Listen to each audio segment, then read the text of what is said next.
우리 침략 전쟁은 총 세 가지로 볼 수 있었습니다. 맞지? 첫 번째는 무슨 사변? 만주 사변. 두 번째는요? 중일 전쟁. 세 번째는요? 태평양 전쟁이죠. 전쟁의 규모를 자꾸 확대해 나가는 모습이 보입니까? 자, 그러면 우리 여기서 한번 생각해 봐야 될 거는 일본이 왜 이러한 침략 전쟁을 했을까라는 이야기입니다. 그죠? 우리 그 이야기는 그렇죠. 우리 경제 대공황과 연결시킬 수 있습니다. 그죠? 그 원인은 1929년에 발생했던 경제 대공황과 관련이 있습니다. 자, 우리 216쪽 왼쪽에 대공황과 관련된 이야기가 적혀 있습니까?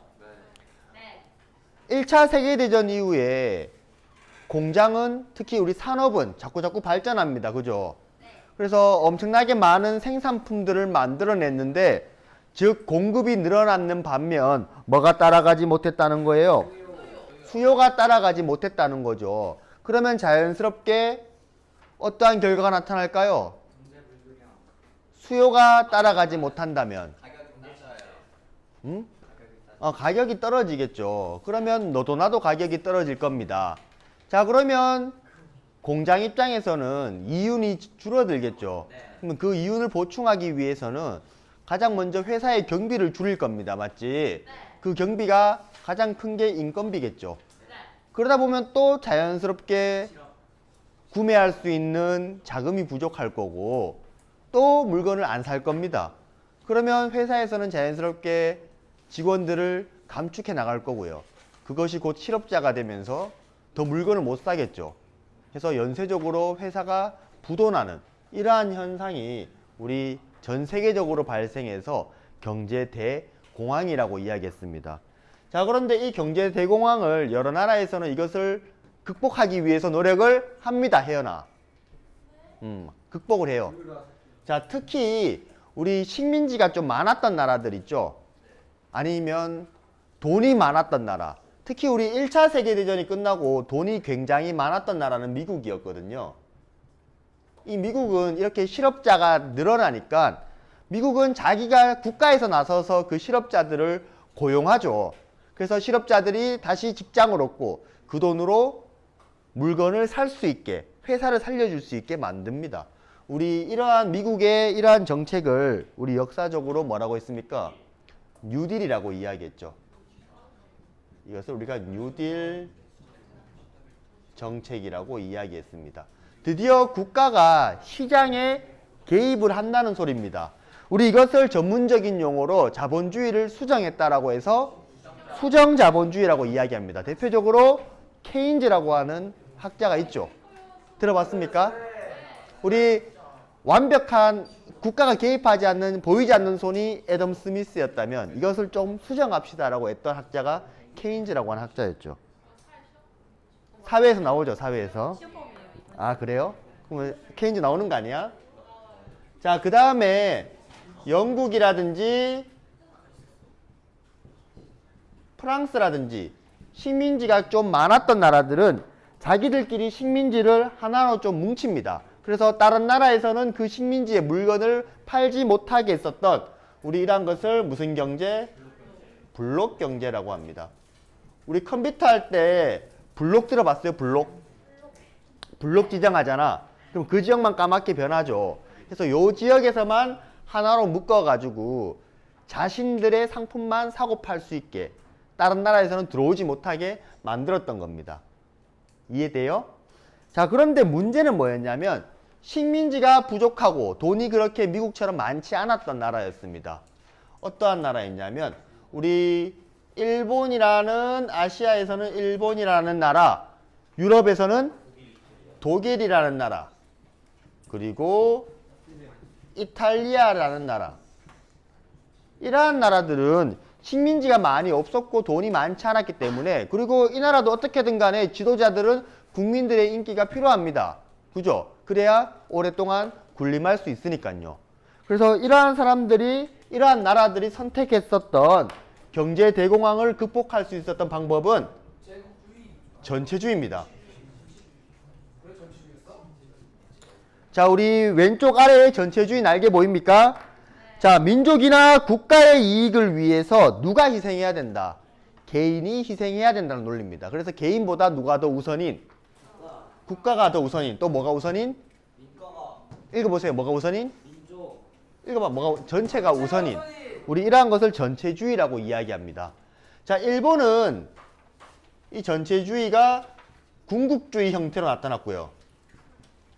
군대가 최고인 거죠. 군대 국가입니다. 군대 국가. 마치 스파르타와 같이. 자, 그 다음에 독일 같은 경우에는 히틀러가 등장하죠. 우리 이것은 무슨 즘? 나치즘이라고 이야기를 했습니다. 반면에 이탈리아는 무솔리니라고 하는 사람이 등장하죠. 우리 이거는 무슨 점? 파시즘이라고 이야기를 했죠. 이 모두 개인보다는 뭐를 우선시하는? 국가를 우선시하는 전체주의와 일맥상통합니다. 알겠죠? 자, 그러면 우리 일본. 자, 일본은 어떻게 전쟁을 확대해 나갔는가에 대해서 한번 살펴봅시다.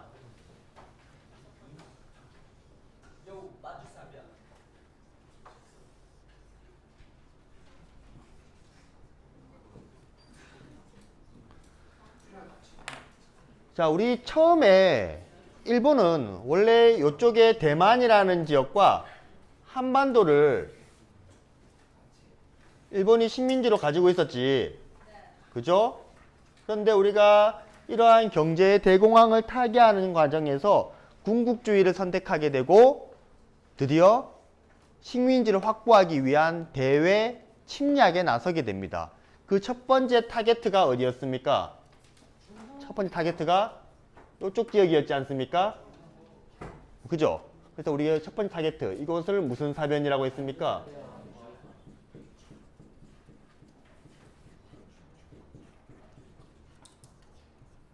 (1931년) 만주 사변이라고 이야기를 했습니다. 자, 일본이 이런 식으로 침략해 나갔다는 걸 알 수 있겠습니까? 그리고 이 한반도도 전쟁을 위한 수단으로 쓰였겠죠.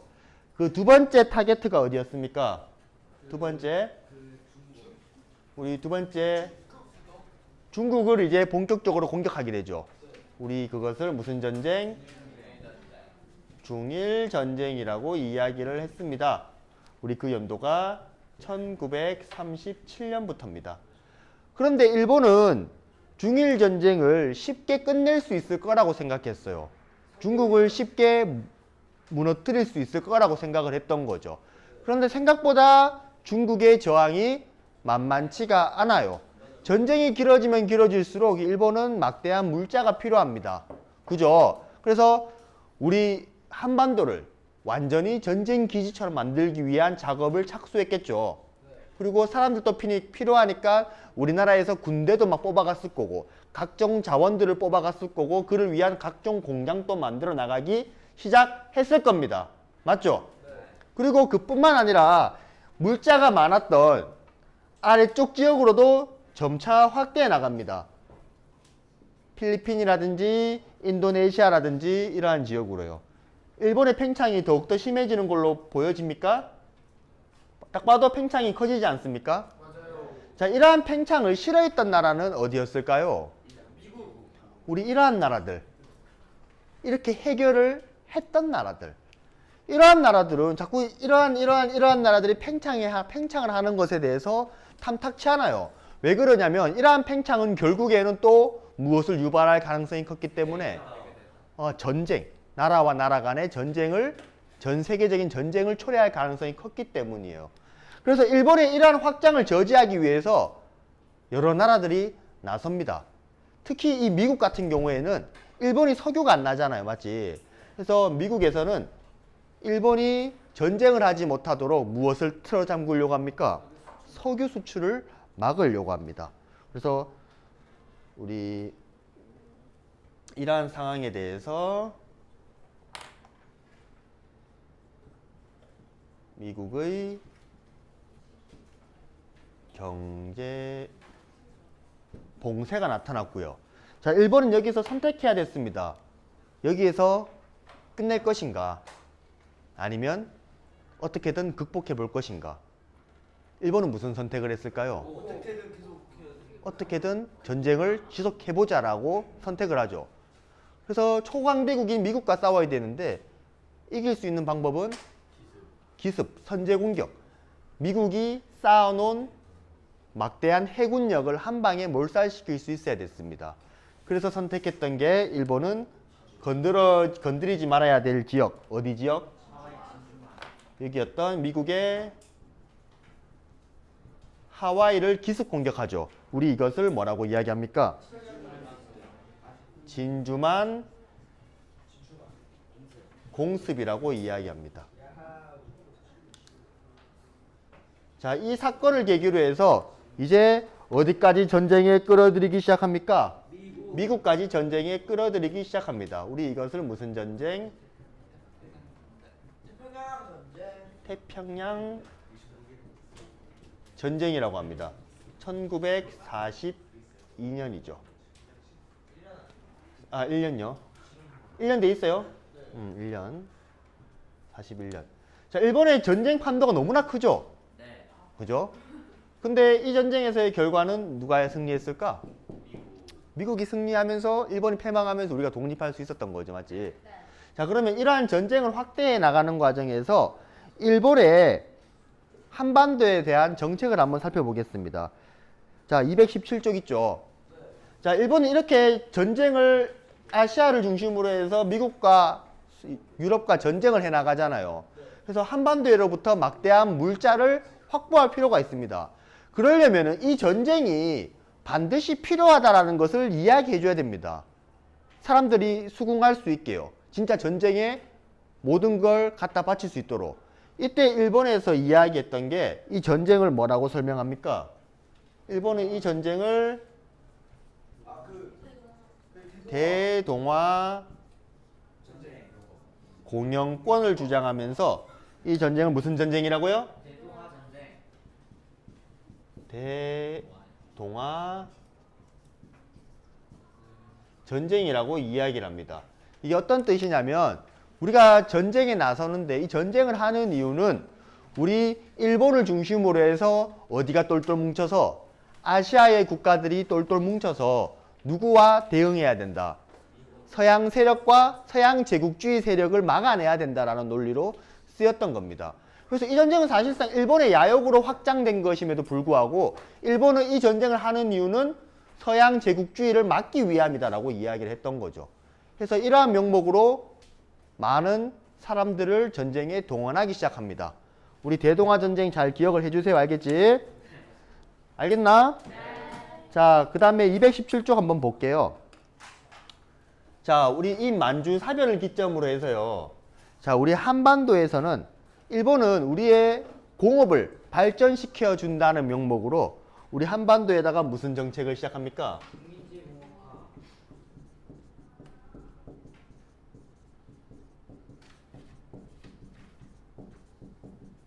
식민지를 어떻게 시키겠다, 이제는 공업화 시키겠다라는 이야기를 합니다. 공장을 많이 만든다는 거죠. 공업화. 목적은 전쟁에 필요한 자원들을 만들기 위함이었습니다. 그래서 우리 이걸 다른 말로 우리 한반도를 군대의 기지처럼 만든다라고 해서 병참 기지화 정책이라고 이야기를 합니다. 무슨 말인지 이해되죠? 그래서 여기에서 우리나라 사람들 병참 군대도 필요하겠지.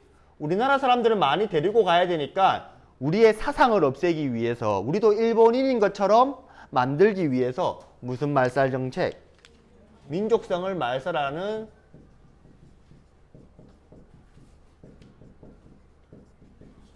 민족 말살 정책도 병행해 나가죠. 이거는 정치적인 문제라면 이거는 경제적인 문제입니다. 우리를 공업화 시킨다는 겁니다. 이해돼요? 자, 그런데 전쟁이 점점 커지죠. 맞죠? 점점 확대됩니다. 그래서 우리 1937년 중일전쟁까지 전쟁이 확대되니까 일본은 이제 우리 공업을요 이제 좀 더 확장시킵니다. 그래서 이제 진짜 원료만 생산했던 거였으면은 이제 여기에서 탱크도 만들고 총알도 만들고 이러한 공업을 우리가 중화공업이라고 이야기합니다. 그래서 군수 물자를 만들기 위해서 우리 한반도에 중화학공업도 투자하기 시작합니다. 그 이유는 군수 물자 보급을 위해서입니다. 그런데 이러한 점의 문제점은 뭐냐면 이러한 우리 대규모의 이러한 공업이 들어갈 수 있는 입지는 우리나라에서 어디가 남쪽이 많을까요? 북쪽이 많을까요?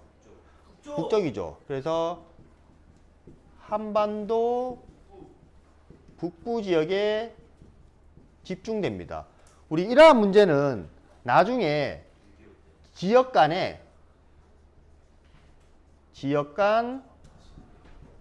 경제적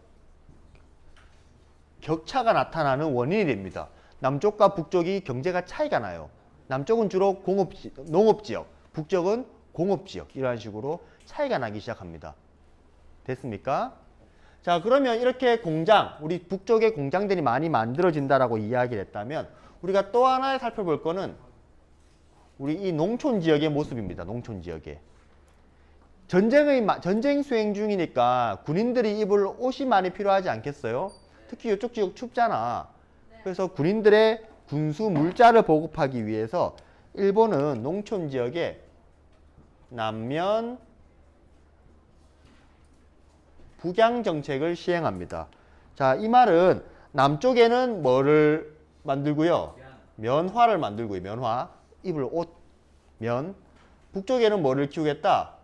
양을 키우겠다라는 소리입니다. 양털. 그래서 군인들이 필요한 군수 물자를 보내주겠다는 거죠. 그리고 이뿐만 아니라 다양하게 농촌에서 수탈을 해나갑니다. 우리 공출제라고 해서요. 우리 사람들이 가지고 있었던 쌀이라든지 전쟁 필요하니까 뭐 더 만들어야 돼요? 뭐가 필요합니까? 무기들. 그럼 뭐가 필요하죠? 금속이 필요할 거 아니에요. 그래서 가정에 있었던 금속을 다 가져갑니다. 뭘 가져갔을까요? 숟가락, 젓가락, 냄비, 가마솥 뭐 다 들고 가요. 다 들고 갑니다. 총 만들려고요. 그리고 식량도 다 들고 가요. 그래서 식량을 막 배급하고 나누어 줍니다. 그러면 자연스럽게 어디가 힘들어질까요? 농촌이 힘들어질 수밖에 없지 않아요, 사람들이? 맞죠? 식량 다 가지고 가버려. 모든 거 다 뺏어 가버려. 그리고 이제 막 나눠준대요. 조금씩. 엄청 힘들잖아. 그러면 힘들면 힘들수록 얘들의 뭐가 심해질까요? 불만이 커지지 않겠습니까? 그러면 일본은 이걸 해소시켜 줘야겠죠. 그래서 이거를 해소시키기 위해서 이러한 불만을 해소시키기 위해서 시행했던 게 농촌 진흥운동입니다. 우리 말만 들으면 좋아 보이지 않아요? 농촌을 뭐 해준대? 진흥시켜준대. 좋은 내용이잖아. 그런데 일본은 이것을 어떻게 써먹냐면 요새 힘들지? 너 농촌 사람이야. 요새 힘들지? 왜 힘드냐? 왜 힘들어? 감정이입 해보세요. 왜 힘듭니까?